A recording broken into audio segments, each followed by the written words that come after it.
Hi. Sunday. Sunday is a good day for going running, and today I finished Couch to 5K. So I want to talk about running today.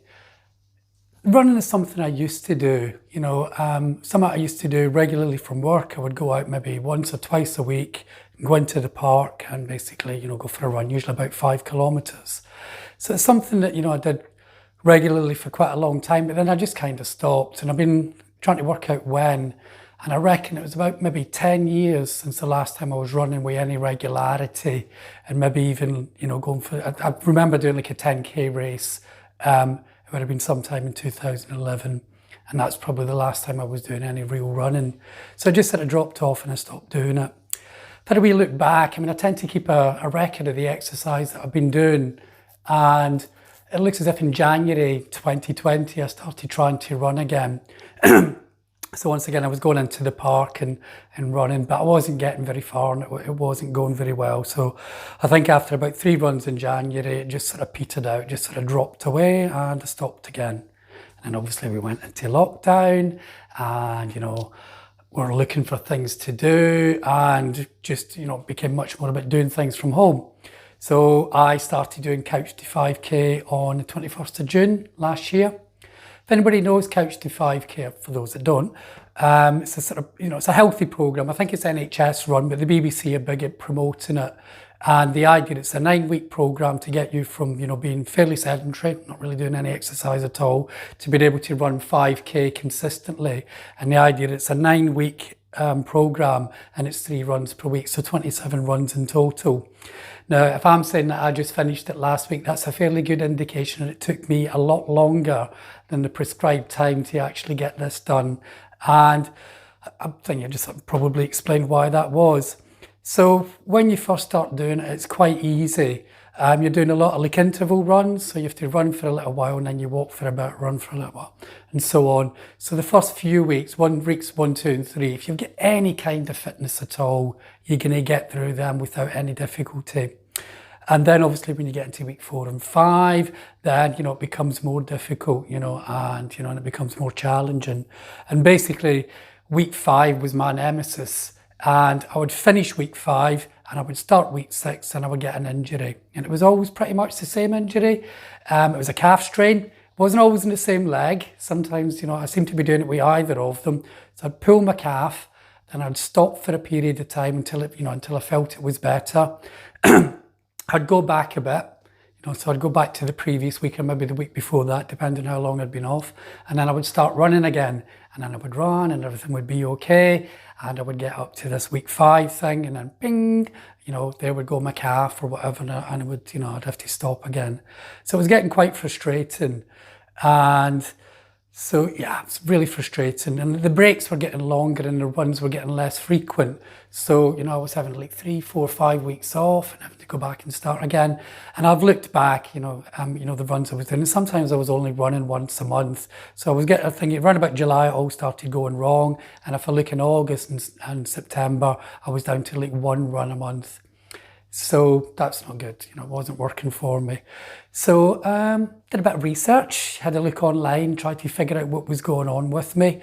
And the indication was that, the muscles that I was using, I hadn't been using them for a while. Maybe they just weren't strong enough, to actually take what I was trying to do. So I did some weight exercises, I got the weights out and, did some specific stuff for my calves and just for my lower half basically.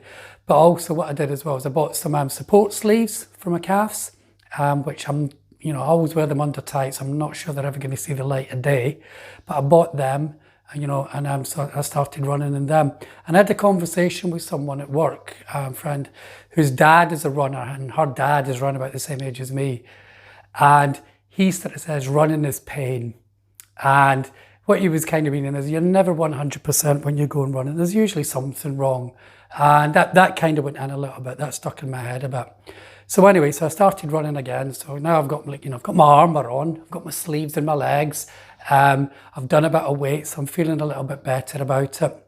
And the other thing that I did was I redrew the Couch to 5K program. So I just started basically I decided I can't run 3 times a week. If I run 3 times a week, I'm going to pull up. So I slowed it down. So I would aim for doing it twice a week. And what I also did was, instead of doing 3 runs and then on, I would always do at least 4. So, I'd make sure that I was actually, comfortable doing whatever the level of exercise was at that week before I would move on to the next one. So it seemed to go okay, basically. So, I was, sometimes I did feel that, I'd done the calf strain again. But, with the support of the bandages, or maybe a little bit better stretching, I don't know. But anyway, I would do it and it wouldn't finish me. I wouldn't be laid up. I would get through the pain and then I'd be able to go again the next time. So once I, cut down on the frequency of running and then did more repetitions of each particular week, it seemed to go okay. So, I've managed to do it without having to have any breaks since then. So it's not been a 9-week program. It's taken a lot longer than that, but I have managed to get through it. So the other things that I sort of found that were, quite helpful around about that time. So there's 2 things. One, 3 to be truthful with you. One, there's a running little group at work on Wayama, and I found that quite useful, chatting to other people about running, because you got that complete variation in levels. Some people are, pretty dedicated runners on there, and then there was a few people like me who pretty much just started again during lockdown. So that was quite nice having those chats.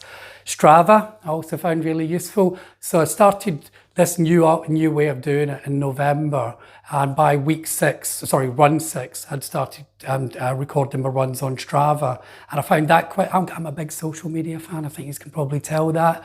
So I found it quite nice, the idea of getting the kudos for running. I like recording things anyway, so I like having my PB, I like having my routes and all of that. But it was quite nice chatting to people on there. So I found that really useful. And then come December, dun, dun, dun. It's not a Christmas present, but at Christmas I got myself a Fitbit, and these are they're hard taskmasters. You do find yourself working for them, but once again they are quite helpful, because you've got your energy, you've got how many steps you're taking. It records your runs, puts it into your Strava for you.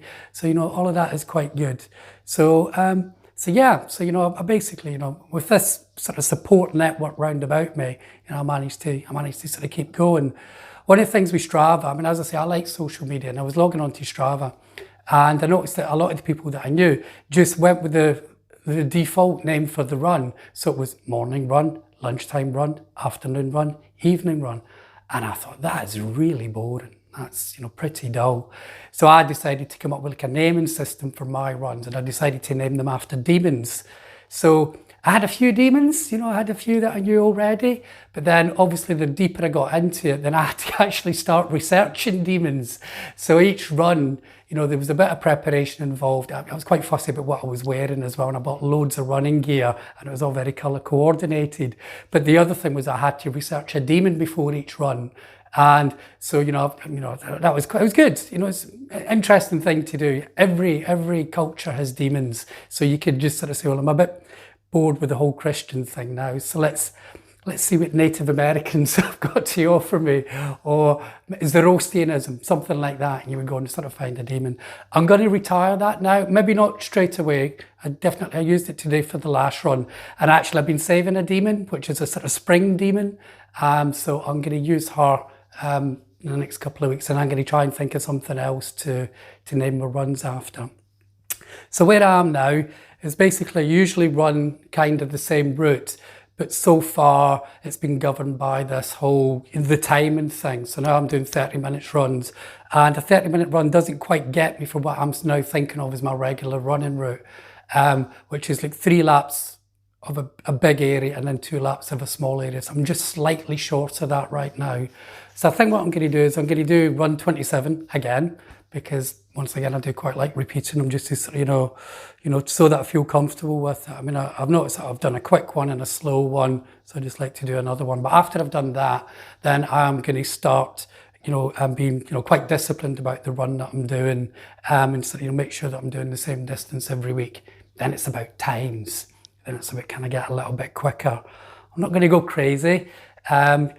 What I sort of said when I first started this is I want to be able to do park run this is what I was thinking about a couple of years, even before I got into this phase of it. I want a comfortable 5K. That's all I really want from it. I've got no intention of doing a marathon.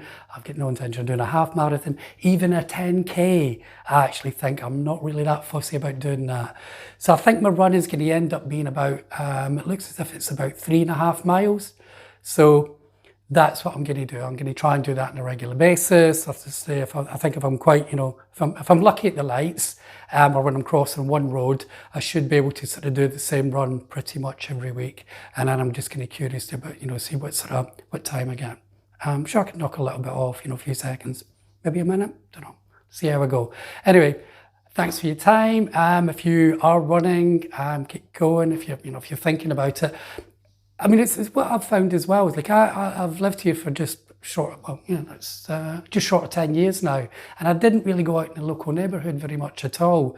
And running the routes that I do, but also just going for a walk and looking for other places to go running has given me a sort of much better understanding of where I live. So I would commend it to you. If you're not doing it, definitely worth a go. I think the Couch to 5K thing is brilliant. I think it's a really, really good way to get running.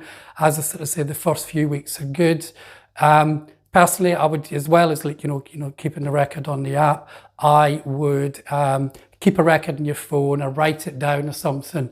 For me, that really works because that actual sort of making a record of what I've done means that I will keep doing things. Whereas if I don't, I think I find it easier to stop. So if I've actually made a record, then it's good.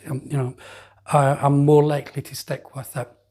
I did it all with Joe Wiley. You get a choice of who's in your ear and sort of motivating you, but I found her really good. I had this idea one time of doing it, that I would step up with the athletes towards the last few weeks. But in the end, I was just quite happy to get round and and as I say, to finish the program. So as I started in June, relaunched in November, and I finished just in early March. Okay, thanks for your time. Cheers then. Bye-bye.